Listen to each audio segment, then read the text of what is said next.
मुझे अपनी पत्नी से बहुत नफरत थी। एक रात मुझे इतना गुस्सा आ गया कि मैंने अपनी पत्नी को पीटना शुरू कर दिया। इतना पीटा कि उसकी मौत हो गई। मैं बहुत ज़्यादा डर गया और मैंने डर के मारे उसे नीचे तहखाने में फेंक दिया और सभी को बताया कि मेरी पत्नी घर से भाग गई है। अगले दिन फ़ोन आया कि आपकी पत्नी के नाम 5 करोड़ की लॉटरी निकली है, पिन कोड डालकर पैसे ले जाएं। मैंने अपनी पत्नी को तो मार दिया था, अब वो कोड शायद उसको ही पता होगा। मैंने अपनी ससुराल पता किया तो उन्होंने भी कहा कि हाँ, लॉटरी का कोड तो अदिति को ही पता होगा। फिर सास कुछ याद करती हुई बोली, हाँ मुझे याद आया, लॉटरी का कोड तो अदिति ने अपने गले में एक लॉकेट के अंदर डालकर पहन रखा है। जैसे ही रात हुई और मैंने तहखाना खोला तो मेरे रोंगटे खड़े हो गए। मेरी आंखें फटी की फटी रह गईं, क्योंकि सामने तो मेरा नाम भावेश है। मेरी शादी मेरी माँ ने अपनी मर्जी से की थी। मुझे शादी बिल्कुल नहीं करनी थी। मेरी माँ ने ज़बरदस्ती मेरी शादी कर दी। मेरी माँ का कहना था कि मैं उस लड़की के साथ बहुत खुश रहूँगा। दरअसल मेरे बचपन से ही बहुत गरीबी के दिन काटे थे। मेरा बाप बेचारा सुबह से लेकर शाम तक मजूरी करता और उस पर जो उन्हें रोजाना की कमाई होती, उसे से हम 5 भाइयों को मिलकर रूखी सूखी रोटी मिल जाती थी। मेरी माँ भी अपनी पूरी कोशिश करती थी कि कोई हुनर आजमाकर थोड़ा बहुत मुश्किल वक्त के लिए जोड़ कर रखें। हमने तरस तरस कर रूखा सूखा खाकर अपना बचपन गुजारा था और बड़े हुए थे। मुझे ये गरीबी की ज़िंदगी बहुत ही बुरी लगती थी, जिसमें तरस तरस कर जीना होता था। किसी को अच्छा पहने और खाते देखता तो मेरा दिल तरस जाता। मैंने सोच लिया था कि मैं किसी अमीर लड़की से शादी करूँगा। मेरी शक्ल सूरत तो बहुत अच्छी थी, बस जेब खाली थी और कोई काम भी नहीं था। मैंने अपनी माँ से कहना शुरू किया कि माँ, मेरी शादी किसी अमीर लड़की से करवाएं। भले ही वो लड़की काली हो, गूंगी हो या लंगड़ी हो, मुझे इससे कोई फर्क नहीं पड़ता। मुझे बस पैसा चाहिए। मेरी बात सुनकर मेरी माँ बहुत हैरान हुई थी और मुझे डांटते हुए कहने लगी, भावेश, इतना लालची मत हो। लालच का अंजाम बुरा होता है। किसी अच्छी सीधी सादी गरीब लड़की से शादी करेगा तो जिंदगी चैन से कटेगी, नहीं तो पूरी जिंदगी अपनी अमीर ससुराल के तलवे चाटता रहेगा। गरीब की औलाद होकर गरीब बनकर रहो। पैसे कमाने का इतना ही शौक है तो अपने बल पर कमाओ, खुद कुछ काम करो, पढ़ो लिखो, आगे बढ़ो, किसी काबिल बनो। ऐसे निकम्मे रहोगे तो कोई पागल ही होगा जो तुमसे अपनी बेटी की शादी करेगा। माँ की बात तो बिल्कुल ठीक थी, लेकिन मैं भी पीछे हटने वाला नहीं था। मैंने भी सोच लिया था कि शादी करूँगा तो ऐसी लड़की से करूँगा जो मेरे दिन बदल दे, खूब पैसे वाली हो। अपने सपने को पूरा करने के लिए मैंने दिन रात एक कर दिए, अपने ऊपर मेहनत करना शुरू कर दी। जाहिर है आजकल की लड़कियां किसी की जेब देखकर नहीं बल्कि खूबसूरत शक्ल सूरत पर ज़्यादा मरती हैं। मेरी शक्ल तो अच्छी थी, बस थोड़ा सा खुद को तराशने की ज़रूरत थी। फिर 2-4 दिन किराए के कपड़े और सूट बूट पहनकर तो कुछ और ही ज़्यादा अच्छा लगने लगा था, कि जैसे किसी अमीर बाप की इकलौती औलाद हूँ। रोज़ तैयार होकर और हीरो बनकर कॉलेज के गेट के बाहर खड़ा हो जाता। ये सब करते हुए मुझे काफ़ी समय हो गया था, लेकिन मेरा काम नहीं बन रहा था। काम तो नहीं बना, बल्कि किराए वाले आदमी का कर्जा बढ़ गया। जब माँ से पैसे मांगे तो माँ ने साफ साफ मना कर दिया। पापा से तो उम्मीद ही नहीं थी। आखिरकार खुद ही कोई छोटा मोटा काम करना शुरू कर दिया, क्योंकि लड़की मिलना न मिलना तो बात की बात थी। लेकिन अगर कपड़े के किराए के पैसे न देता तो वो आदमी मेरा बुरा हश्र कर देता। इसीलिए कर्ज उतारने के लिए छोटा मोटा ही सही, लेकिन मैं काम करने लगा। रोज़ की कुछ ना कुछ कमाई हो जाती और वो कमाई मैं खुद पर भी खर्च करता। मैं खुद को ज़्यादा से ज़्यादा अमीर दिखाने की कोशिश करता। मैं सोचता कभी ना कभी तो कोई अमीर लड़की मेरे जाल में फंसी जाएगी। ये मेरी ज़िंदगी का सबसे बड़ा सपना तो था ही, अब ये मेरा लक्ष्य भी बन चुका था। दूसरी तरफ मेरी माँ ने देखा कि मैं किसी काम से लग गया हूँ, कुछ ना कुछ कमाने लगा हूँ। ठीक है, घर में नहीं देता, लेकिन कम से कम अपने चौंचले तो अपनी कमाई से पूरे करता हूँ। तो मेरी माँ ने यही समझा कि शायद मुझ पर मेरी माँ की नसीहत का असर हो गया है और मैं हकीकत को समझ गया हूँ। इसलिए मेरे लिए अपने बराबर के घर में रिश्ता देखने शुरू कर दिए। मुझे इसकी बिल्कुल भी जानकारी नहीं थी कि मेरी माँ मेरी शादी के लिए लड़की ढूंढ रही हैं। मुझे पता तो उस दिन चला जब काम करने पर जाने से पहले माँ ने कहा, आज काम पर मत जाओ, लड़की वाले तुम्हें देखने आज आ रहे हैं। माँ की बात सुनकर मुझे बहुत ज़्यादा हैरत हुई।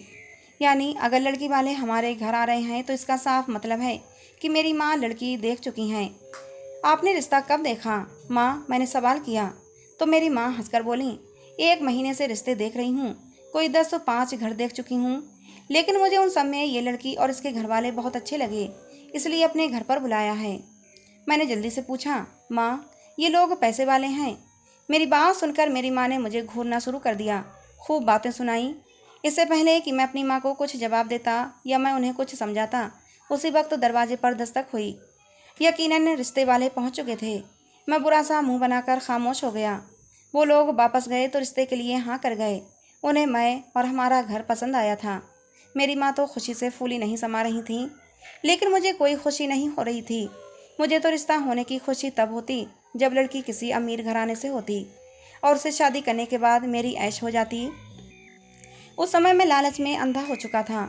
मुझे कुछ भी दिखाई नहीं दे रहा था। इंसानियत और संस्कार मुझे उस समय कुछ भी दिखाई नहीं दे रहे थे। लेकिन मेरी माँ लालच में अंधी नहीं हुई थी। वो संस्कार को और इंसानियत को पैसे से ज़्यादा अहमियत देती थीं। लड़की का घराना बहुत ही शरीफ और संस्कारों वाला था। लड़की भी सीधी सादी और संस्कारों वाली थी। इसलिए मेरे लाख मना करने पर भी मेरी माँ नहीं मानी और मेरी माँ ने उस लड़की के साथ मेरी मंगनी कर दी। मंगनी के साथ साथ ही मेरी शादी की तारीख भी तय कर दी। मैं चाहकर भी कुछ नहीं कर सकता था। मैं शादी से बचना चाहता था, किसी भी सूरत ये रिश्ता ख़त्म करना चाहता था। लेकिन मेरे लाख चाहने के बावजूद भी ये शादी टूटती नज़र नहीं आ रही थी। शादी की तारीख 2 महीने बाद की थी और मैंने इन 2 महीनों में सर तोड़ कोशिश की थी कि जैसे भी मुमकिन हो इस गरीब घर से रिश्ता टूट जाए और मेरी शादी यहाँ किसी भी कीमत पर न हो। मेरे लाख न चाहने के बावजूद भी रिश्ता नहीं टूटा और आखिरकार शादी का दिन आ ही गया।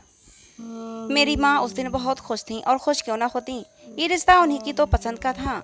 हाँ, शादी के दिन तक मेरा मुंह लटका हुआ था। मुझे उस आने वाली लड़की से सख्त नफरत महसूस हो रही थी और मेरी नफरत का ये हाल था कि फेरों के बाद भी मैं यही सोच रहा था कि इस गरीब लड़की से कैसे छुटकारा पाया जाए। मैं सोचता रहा और सोचते सोचते आखिर मेरे दिमाग में एक शैतानी ख्याल आया और ये ख्याल आते ही मेरे चेहरे पर एक शैतानी मुस्कुराहट दौड़ गई। बस अब इस काम को अंजाम देना बाकी था। फिर इस गरीब लड़की से मेरी शादी तो हो चुकी थी, लेकिन जैसे ही मेरा प्लान सक्सेसफुल होता वो लड़की मेरी ज़िंदगी से चली जाती और मैं अपनी पसंद और मर्जी से किसी भी अमीर लड़की से शादी कर लेता और फिर आराम की ज़िंदगी गुजारता। प्लान तैयार करने के बाद मैं काफ़ी रिलैक्स हो गया था, लेकिन अब मुझे रात होने का इंतज़ार था। मैं बेचैनी से रात गुजरने का इंतज़ार करने लगा कि कब शादी के दिन की सारी रस्में पूरी हों और दुल्हन को मेरे कमरे में छोड़कर सब अपने अपने ठिकानों पर चले जाएं। जब सब अपने अपने कमरों में चले गए और दुल्हन को मेरे कमरे में बिठा दिया गया तो अब मुझे अपने प्लान को अंजाम देना था। लेकिन मुझे डर भी लग रहा था। जाहिर है जो प्लान मैंने सोचा था वो बहुत ख़तरनाक था। अगर कोई सुनता तो कांप जाता। मैं जितनी जल्दी हो सके उतनी जल्दी इस मामले को ख़त्म करना चाहता था, लेकिन उतना ही ज़्यादा मैं डर भी रहा था। मैंने अपने डर पर काबू पाया और कमरे में चला आया। अपनी नई नवेली दुल्हन को बेड पर बैठा अपना इंतज़ार करते पाया, लेकिन दुल्हन को देखते ही मेरे दिल की धड़कनें तेज होने लगीं। न चाहते हुए भी मैंने दुल्हन का घूंघट हटाकर दुल्हन का चेहरा देखा। इसमें कोई शक नहीं था कि दुल्हन बहुत खूबसूरत थी। दुल्हन की खूबसूरती से मैं कुछ समय के लिए मदहोश हो गया। कुछ समय के लिए मैंने अपना प्लान रद्द कर दिया और कौन जालिम पति होगा जो अपने सामने बैठी इतनी प्यारी लड़की पाकर इस मौके को हाथ से गंवाना चाहेगा, वो भी तब जब वो लड़की उसकी अपनी पत्नी हो और उस पर वो पूरा हक रखता हो। उस समय मैंने सारे मंसूबे अपने भूल गया। बस याद था तो सामने बैठी वो खूबसूरत सी अदिति। मैं अदिति की खूबसूरती का दीवाना हो गया। उस समय सारे बुरे ख्याल मेरे दिल से निकल गए। मैंने अदिति के खूबसूरत हाथों को चूम लिया और उसकी उंगली में सोने की अंगूठी पहना दी। अदिति शर्म से सिमटी जा रही थी। मैंने अदिति को कसकर सीने से लगा लिया। शादी के शुरू दिनों में तो मैं और अदिति बहुत खुश रहे। मेरी पत्नी मुझसे बहुत ज़्यादा खुश थी। शादी की खुशी में और इतनी सुंदर पत्नी पाकर मैं भूल गया था कि मैंने अपनी पत्नी से छुटकारा पाने के लिए एक मंसूबा बनाया था। पूरा 1 महीना गुजर गया था। उस दिन मेरी पत्नी अपने मायके जाना चाहती थी। मैंने उसे खुशी खुशी इजाज़त दे दी। जाते हुए उसने कहा कि मेरे पास आपके लिए एक बहुत बड़ा सरप्राइज़ है, बस दुआ करना। मैंने कहा बताओ क्या सरप्राइज़ है, लेकिन वो इस बात पर डटी रही कि कल बताऊंगी। मैंने भी ज़्यादा जिद न की और उसे माँ के घर छोड़ आया, ये कहकर कि शाम को वापस ले आऊँगा। वापस आया तो आज मुझे फिर से अपना प्लान याद आया कि मुझे तो अपनी पत्नी से छुटकारा पाना था और किसी अमीर लड़की से शादी करनी थी। और आखिरकार मैंने सोच लिया कि मैं अपने प्लान को सक्सेस करके रहूँगा। आज रात ही मैं इसको पूरा करना चाहता था। मैं उस वक्त तो भूल गया था कि मेरी पत्नी अदिति मुझसे कितनी मोहब्बत करती है, बल्कि वो तो मेरे लिए लकी साबित हुई थी। जब से वो मेरी ज़िंदगी में आई थी मेरी ज़िंदगी में खुशियाँ ही खुशियाँ थीं। काम करने में भी मेरा मन लगता था, लेकिन उस समय मेरे सिर पर एक ही भूत सवार था और वो था अमीर बनने का। शाम को अदिति अपने भाई के साथ ही वापस आ गई। वो बहुत ज़्यादा खुश लग रही थी। मुझे उसकी खुशी बड़ी अजीब लगी, क्योंकि आज से पहले वो कभी इतनी खुश दिखाई नहीं दी थी। लेकिन मुझे इस वक्त इन बातों से कोई मतलब नहीं था। मुझे तो बस अपने प्लान को कामयाबी देनी थी। आखिर वो पल आ ही गया। कोई रात के 2-3 बजे मैं छत पर गया और आवाज़ बदलकर चिल्लाकर अपनी पत्नी को पुकारा। अदिति उस वक्त नींद में थी। वो चौंक कर उठ बैठी। जब उसे किसी ने ऊपर छत पर से पुकारा तो एकदम से उठ बैठी और कमरे में इधर उधर देखा। मुझे नहीं पाया। मैंने दोबारा आवाज़ लगाई तो वो ऊपर छत पर चली आई। मैं गेट के पीछे छुपकर खड़ा हो गया। जैसे ही अदिति ऊपर आई, मैंने एक मोटा डंडा उसके सर पर दे मारा। चोट गहरी थी। वो नीचे गिर गई और शायद बेहोश हुई थी। मैंने चेक किया तो मेरी खुशी का ठिकाना नहीं रहा, क्योंकि एक ही डंडे में उसका काम तमाम कर दिया था। कुछ ही देर में अदिति का पूरा शरीर ठंडा पड़ गया। हमारी छत पर एक पुराना कमरा बना हुआ था, जिसमें कबाड़ खाना भरा हुआ था। उस कमरे में कोई आता जाता नहीं था। फिलहाल मैंने अदिति को उस कमरे में रखे एक बड़े से ट्रंक में डाल दिया और अपना काम ख़त्म किया। काम ख़त्म करके मैं जल्दी से नीचे आकर अपने कमरे में सो गया। मैं बहुत खुश था कि मैंने अपनी गरीब पत्नी से छुटकारा पा लिया है। अब मैं किसी अमीर लड़की से शादी कर सकता था। सुबह हुई तो मैंने घर में शोर मचा दिया कि अदिति घर से भाग गई। पहले ये बात घर में फैली, उसके बाद मोहल्ले में, उसके बाद रिश्तेदारों में, और फिर अदिति के घर वालों को भी ये बात पता चल गई कि अदिति घर छोड़कर भाग गई है। मैं नकली मगरमच्छ के आंसू बहाने लगा। सब अदिति को भला बुरा कह रहे थे। यहाँ तक कि मेरे ससुराल वाले भी अपनी बेटी अदिति को ही बुरा कह रहे थे कि उसने उनकी नाक कटा दी। और मैं अंदर ही अंदर खुश हो रहा था। सोच रहा था कि चलो अच्छा हुआ, जैसा सोचा था वैसा ही हुआ। शाम तक कोई ना कोई हमारे घर आता ही रहा, और जो भी हमारे घर आता अदिति को ही भला बुरा कहकर चला जाता। शाम को जब मैं अपने कमरे में आया तो मेरा मोबाइल बज उठा। मैंने फ़ोन नहीं उठाया। उस समय पता नहीं क्यों मेरा फ़ोन उठाने का दिल नहीं कर रहा था। कमरे का खालीपन मुझे काटने को दौड़ रहा था। अदिति की कमी महसूस हो रही थी। पता नहीं क्यों दिल के अंदर एक दर्द की लहर उठी कि शायद मैंने अदिति को मारकर अच्छा नहीं किया। मेरी आंखों से आंसू की 2 बूंदें टपक पड़ीं, जिन्हें मैंने जल्दी से साफ कर लिया। फ़ोन दोबारा बजा तो दोबारा मैंने फ़ोन काट दिया। मेरा बिल्कुल भी मन नहीं कर रहा था किसी से बात करने का। इतने दिनों तक अदिति की बाहों में सोने की आदत पड़ चुकी थी। अदिति के बिना बेड पर नींद नहीं आ रही थी।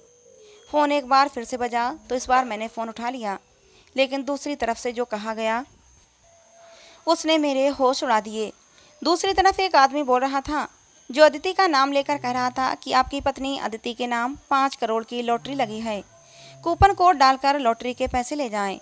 ये सुनकर तो मेरे होश ही उड़ गए थे। मैंने जल्दी से अपनी पत्नी के मायके फ़ोन करके कूपन का कोड पता करना चाहा। उन्होंने कहा कि हाँ, उसने कुछ समय पहले एक लॉटरी में हिस्सा लिया था और उसका कोड उसने अपने लॉकेट में डालकर उसे अपने गले में पहन लिया है। ये सुनते ही मैं जल्दी से छत पर गया। मैंने जल्दी से कमरे का दरवाज़ा खोला और फिर उस संदूक को खोला जिसमें मैंने अदिति को डाला था। लेकिन मेरे रोंगटे खड़े हो गए, पैरों तले से ज़मीन निकल गई। मैंने डर के मारे ढक्कन वहीं छोड़ दिया और जल्दी से आकर अपने कमरे में बेड पर बैठ गया। लंबी लंबी सांसें लेने लगा। मैंने इधर उधर देखा कि कहीं कोई मुझे देख तो नहीं रहा।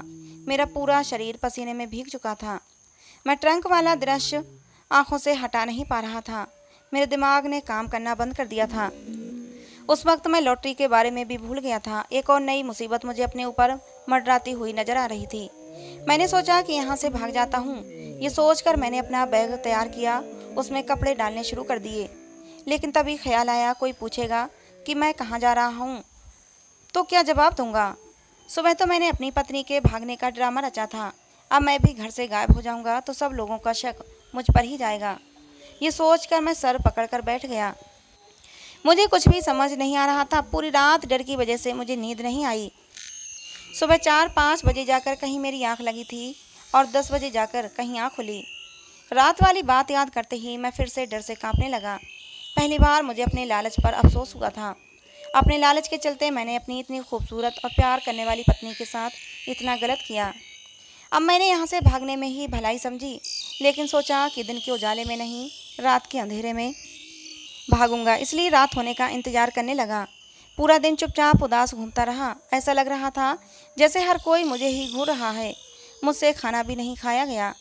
रात हुई तो मैं कमरे में गया और सबके सोने का इंतजार करने लगा। तभी मेरी माँ मेरे कमरे में आई। अपनी माँ को अपने कमरे में देखकर अचानक से मैं चौंक गया, मेरी माँ मुझे गहरी तेज नज़रों से घूरने लगीं। मेरी माँ मेरे पास बराबर बेड पर बैठ गईं और मुझसे पूछने लगीं, तुम्हारा चेहरा क्यों उतरा हुआ है? दोपहर से परेशान लग रहे हो। खैर तो है ना सब? क्या हुआ है? माँ की इस बात से मैं एकदम से घबरा गया। मैंने बात बनाते हुए कहा, जिस पति की पत्नी घर से भाग जाए वो परेशान ना हो तो क्या खुशियाँ मनाए। मैंने बहुत ही उदास चेहरा बनाकर कहा था। लेकिन मेरी माँ ने मेरी किसी बात का कोई असर नहीं लिया। मेरी माँ ने फिर पूछा, सच सच बता भावेश, तेरी पत्नी किधर है? क्या किया है तूने उसके साथ? मेरी माँ के सवाल ने मेरी बोलती बंद कर दी। मेरी माँ को मुझ पर शक हो गया था। अब सच बताए बिना मैं कहीं नहीं जा सकता था। मेरी माँ अब सब कुछ जानकर ही रहेंगी। और फिर मैंने अपनी माँ को सारी सच्चाई बता दी। सच जानकर तो मेरी माँ सदमे में चली गई थी। वो अपना सर पकड़कर वहीं बैठ गईं। बहुत देर तक तो उनसे कुछ बोला ही नहीं गया। और जब बोली तो एक ही बात बोली, भावेश, ये तूने क्या कर डाला? बता, ये तूने क्या मुसीबत गले में डाल ली? अरे अदिति तो इतनी अच्छी थी, मेरी कितनी सेवा करती थी। इस घर को अपना मानकर और हम लोगों को अपना मानकर उसने हम पर कितना भरोसा किया था। और तूने उसी के साथ इतना बड़ा विश्वासघात किया। भगवान तुझे कभी माफ़ नहीं करेगा और ना ही मैं तुझे कभी माफ़ करूँगी। मेरी माँ ज़ोर ज़ोर से रो जा रही थीं और साथ ही साथ मुझे कोस रही थीं कि कैसी कलमुही औलाद पैदा की है। मैंने जैसे तैसे करके माँ को शांत किया। जब माँ थोड़ी शांत हुई तो कहने लगीं, मुझे तो लगता है तेरी पत्नी पर किसी भूत या जिन्न का साया था। माँ की बात सुनकर मैं और ज़्यादा डर गया था। मैंने माँ से कहा, माँ, मैं ये शहर छोड़कर जा रहा हूँ। मेरी माँ ने मुझे रोका कि मत जाओ, उल्टा मुसीबत में पड़ जाओगे। लेकिन मैंने अपनी माँ की एक ना सुनी और बैग उठाकर घर से निकल पड़ा। अभी मैं घर से निकला भी नहीं था कि मेरे नंबर पर मेरे ससुर का कॉल आने लगा। मेरे ससुर ने जो कहा उसे सुनकर मेरे कदमों तले से ज़मीन निकल गई थी। मैंने फ़ौरन वहाँ से भागना चाहा, लेकिन तभी घर के बाहर कुछ लोगों की आवाज़ें आईं और वो लोग दरवाज़ा बजाने लगे। मैंने अपने घर वालों से कहा कि कोई दरवाज़ा ना खोले, लेकिन आने वाले दरवाज़ा तोड़कर अंदर आ चुके थे और उन लोगों के साथ पुलिस भी थी। मेरे हाथ से बैग छूट गया और मैं वहीं ज़मीन पर बैठता चला गया। आने वालों में मेरे ससुर, मेरी सास मौजूद थीं। मेरी सास ने मुझे एक खामोश निगाहों से देखा और जैसे ही थोड़ा आगे होकर साइड में हुई तो उनके पीछे देखकर मेरी और मेरी माँ की चीख निकल गई। तभी मुझे अपनी माँ की बात याद आई कि शायद तेरी पत्नी पर किसी भूत या जिन्न का साया है, क्योंकि मेरी सास के पीछे जो लड़की खड़ी थी वो अदिति थी। अदिति तो मर चुकी थी, फिर जिंदा कैसे हुई? मेरी माँ ठीक कहती हैं, अदिति कोई आम लड़की नहीं थी। मेरे ससुर ने फ़ोन पर यही तो बात कही थी कि हम तुम्हारी पत्नी को वापस ला रहे हैं। मैं आंखें फाड़ फाड़ कर अदिति की तरफ देख रहा था। एकदम सही सलामत वो मेरे सामने खड़ी थी। मुझे विश्वास नहीं हो रहा था। मैंने तो खुद उसकी नब्ज चेक की थी, उसके बाद ही उसे ट्रंक में फेंका था। ये सब सोचकर ही मेरा दिमाग घूमने लगा। आखिर ये सब क्या है? तभी मेरे ससुर आगे बढ़कर आए। उन्होंने कहा, बेटा, मैं तुम्हारी भागी हुई पत्नी को वापस करने आया हूँ। ये लो, इसे संभालो और मुझे माफ़ कर देना कि मेरी परवरिश में ही कोई कमी रह गई थी जो अदिति ने मुझे ये दिन दिखाया। लेकिन अब अगर अदिति ने आगे से कुछ ऐसा किया तो मैं इसे जिंदा नहीं छोड़ूंगा। मेरे ससुर ने अदिति का हाथ मेरे हाथ में देते हुए शर्मिंदा होकर कहा। और मैं ये सोच रहा था कि मुझे तो लगा था कि ये लोग कत्ल के केस में मुझे गिरफ्तार करवाने आए हैं, लेकिन ऐसा कुछ भी नहीं था। मेरी पत्नी को छोड़कर वो लोग वापस चले गए, लेकिन मेरे सवालों के जवाब अब भी बाकी हैं। मैंने अदिति की तरफ देखा, लेकिन वो खामोशी से अंदर कमरे में चली गई। मेरी माँ तो खुद डरी हुई थी। मैं और मेरी माँ अदिति के पीछे पीछे कमरे में चले आए। अदिति सपाट चेहरा लिए हुए बेड पर बैठी हुई थी। मैं मुजरिमों की तरह सर झुकाए कमरे में खड़ा हो गया। मैं अदिति से नज़र नहीं मिला पा रहा था। मेरी माँ अदिति के पास बैठ गई। कुछ पूछने के लिए मेरी माँ ने मुंह खोला ही था कि अदिति बोली, मम्मी जी, मैं जानती हूँ कि आप लोग मुझे देखकर शॉक्ड हैं। आप सोच रहे हैं कि मैं तो मर गई थी, फिर मैं जिंदा कैसे हो गई। और वाकई आपके बेटे ने तो मुझे मारने में कोई कसर ही नहीं छोड़ी थी।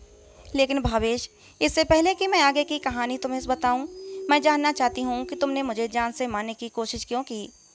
तब मैंने अदिति को सब कुछ सच सच बता दिया कि मैं लालच में पड़ गया था। मैं पैसे कमाना चाहता था आसान तरीके से, और इसीलिए किसी अमीर लड़की से शादी करके अमीर होना चाहता था।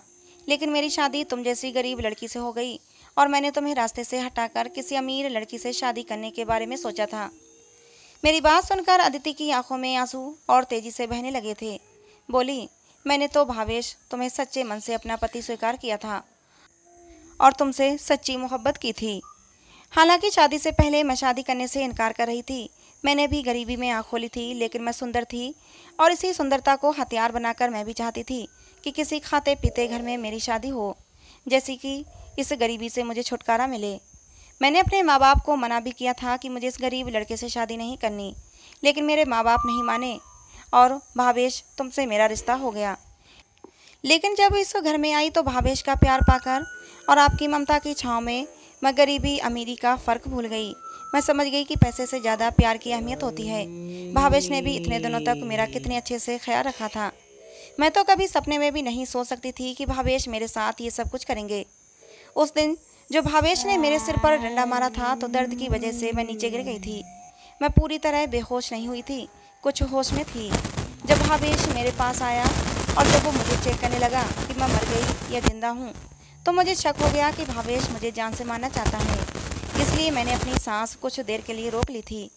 भावेश को विश्वास हो गया कि मैं मर चुकी हूँ, तो उसने मुझे एक संदूक में बंद कर दिया। भावेश के जाने के बाद मैं उस संदूक से निकली और किसी तरह अपने घर पहुँची। रात का समय था। मेरी बहन ने दरवाज़ा खोला था। मैंने उससे कहा कि किसी को कुछ न बताए। हम दोनों कमरे में चले आए। उसने मेरे सर पर पट्टी की। मैंने अपनी बहन को सब कुछ बता दिया। मेरी बहन ने कहा, दीदी ये तो पुलिस केस है, आपको पुलिस को जाकर इन्फॉर्म करना चाहिए और उन लोगों को सज़ा दिलवानी चाहिए। लेकिन भावेश, तुम्हें याद है मैं जब अपनी माँ के घर गई थी तो तुमसे कहकर गई थी कि मैं कुछ तुम्हें सरप्राइज दूंगी। तो वो सरप्राइज ये था कि मैंने लॉटरी के पैसे जीते थे और वो भी 5 करोड़ की। इसके साथ साथ एक और खुशखबरी थी और वो ये कि मैं माँ बनने वाली थी। मैं चाहती तो पुलिस में जाकर तुम लोगों के खिलाफ केस दर्ज करा सकती थी, लेकिन मैंने ऐसा नहीं किया क्योंकि मैं अपने बच्चे को दुनिया में लाने से पहले बर्बाद नहीं करना चाहती थी। दुनिया में आँख खोले तो वो एक मुजरिम का और एक खूनी का बच्चा कहलाए। मैं पूरा दिन अंदर कमरे में बंद रही। मेरे माँ बाप को नहीं पता था कि मैं उनके घर में ही हूँ। और फिर मैंने कुछ ऐसा किया कि अपने माँ बाप को यकीन दिलवा दिया कि कुछ लोगों ने मुझे किडनैप कर लिया था। इसलिए भावेश को लगा कि मैं घर से भाग गई हूँ। सबसे पहले मैं और पापा पुलिस स्टेशन गए और अपने अपहरण की बात पुलिस को बताई। फिर पुलिस को लेकर और अपने मम्मी पापा को लेकर मैं यहाँ आ गई। भावेश, इस घर में मैं तब तक हूँ जब तक मेरा बच्चा जन्म नहीं ले लेता। उसके बाद मैं अपना कुछ अलग इंतजाम कर लूँगी। भले ही कोई छोटी मोटी नौकरी करूँ, लेकिन मैं इस घर से चली जाऊँगी। ऐसा कहते कहते अदिति की आंखों में आंसू आ गए थे। मैं अदिति के पैरों में बैठ गया।